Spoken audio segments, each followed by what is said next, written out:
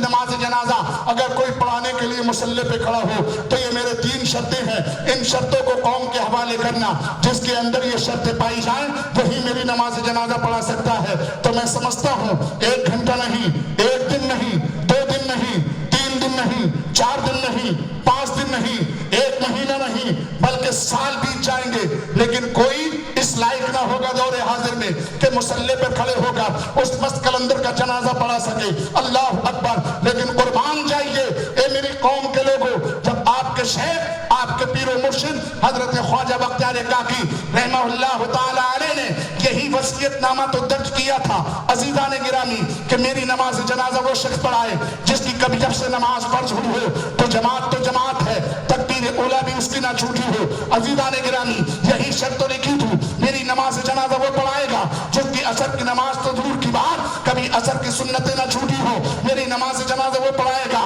کہ فرائض و واجبات کے ساتھ میں رات کو تنہائی میں اٹھ کر جب پوری دنیا خواب خرگوش میں پڑی ہو تو وہ بندہ اپنی رب کی بارگاہ میں اپنے رب کو بنانے کے لیے قیام میں کھڑا ہو، پوری رات قیام میں ہو، رکوع کرے، سجود کرے، اپنے رب سے ملاقات کرے۔ عزیزان گرامی، جب شیخ خواجہ بختیار کاکی کا وصال مبارک ہوا، عزیزان گرامی، جب جو ہے لال قلعے کے سامنے آپ کا جنازہ لایا گیا اور جنازہ لانے کے بعد میں چونکہ اعلان تھا ایک دیوانے کا، ایک مست قلندر کا انتقال ہوا ہے، تمام تر مسلمان جوک در جوک جنازے کے لیے نماز جنازہ میں شریک ہونے کے لیے دوڑ رہے تھے، چونکہ معلوم تھا میرے نبی کا ارشاد ہے کہ اگر کوئی نیک انسان انتقال کر جائے اور اس کے جنازے میں اگر گناہگار شامل ہو جائیں، اگر جانے والا جنتی ہے تو پروردگار اس جنتی کے صدقے اس کے جنازے میں شریک ہونے والوں کو بھی جنتی بنا دیتا ہے۔ آقا فرماتے ہیں اگر جانے والا گناہگار ہے، اگر نماز جنازہ پڑھنے والوں میں جنتی ہے تو اللہ تعالیٰ ان جنتیوں کے صدقے جتنے نماز جنازہ میں شریک ہیں انہیں بھی جنتی بنا دیتا ہے، اور جو دنیا سے جا رہا ہے اللہ اسے بھی جنتی بنا دیتا ہے۔ اسی خواہش و تمنا کو لے کر کے ایک ازدحام ہے، اللہ اکبر، لال قلعے میدان کے اندر تمام صفوں پر صفیں لگی ہوئی ہیں۔ اللہ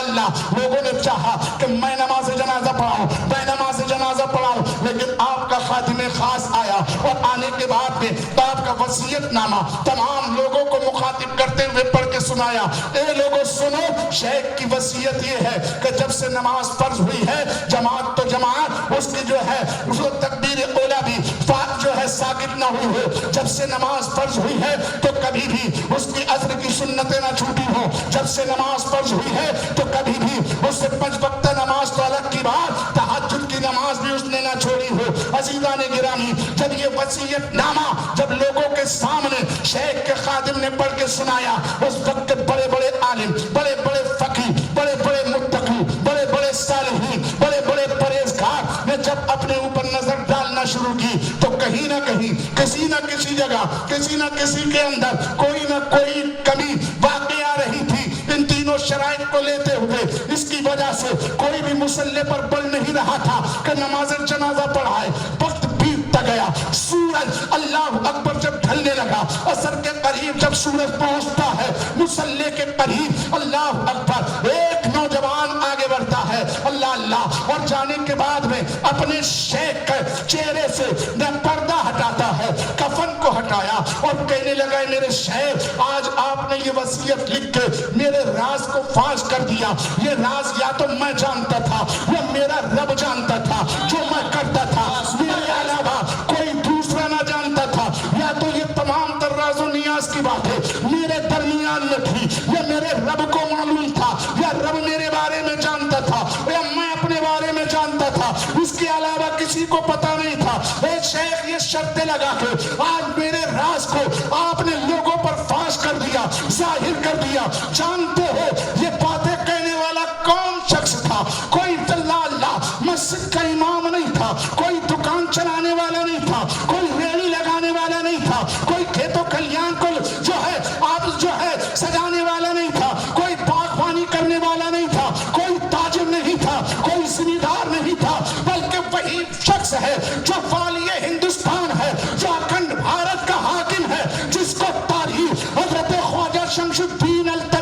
نام سے جانتی ہے. ذرا غور و فکر کرو, جب انسان اس پوزیشن پہ پہنچتا ہے لیکن دین پر مستقل طریقے سے ڈٹا رہتا ہے, عمل کرتا رہتا ہے, تو اللہ کبھی اس کو اپنی بارگاہ سے مایوس نہیں کرتا. کیوں کرے گا؟ اس لیے کہ اللہ فرماتا ہے ان الذین قالوا ربنا اللہ ثم استقاموا تتنزل, بے شک وہ لوگ جنہوں نے کہا کہ ہمارا رب اللہ ہے, پھر یہ کہنے پر اسی بات پر ڈٹے رہے, اپنے رب کے علاوہ کسی کے سامنے نہیں جھکے, اپنے رب کے علاوہ کسی کے سامنے ہاتھ نہیں پھیلائے, اپنے رب کے علاوہ کسی کے سامنے قدم نہیں بڑھایا, اپنے رب کے علاوہ کسی کو اپنی تکلیف نہیں سنائی, اپنے رب کے علاوہ کسی پریشانی کا ذکر نہیں کیا, بلکہ جب بھی تذکرے کیے جاتے اپنی زندگی سنائی جاتی تو اپنے رب کے سامنے سنائی جاتی. اور جو بندہ رب کو سناتا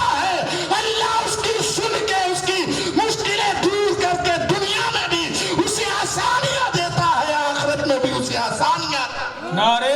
تکبیر, نعرے تکبیر.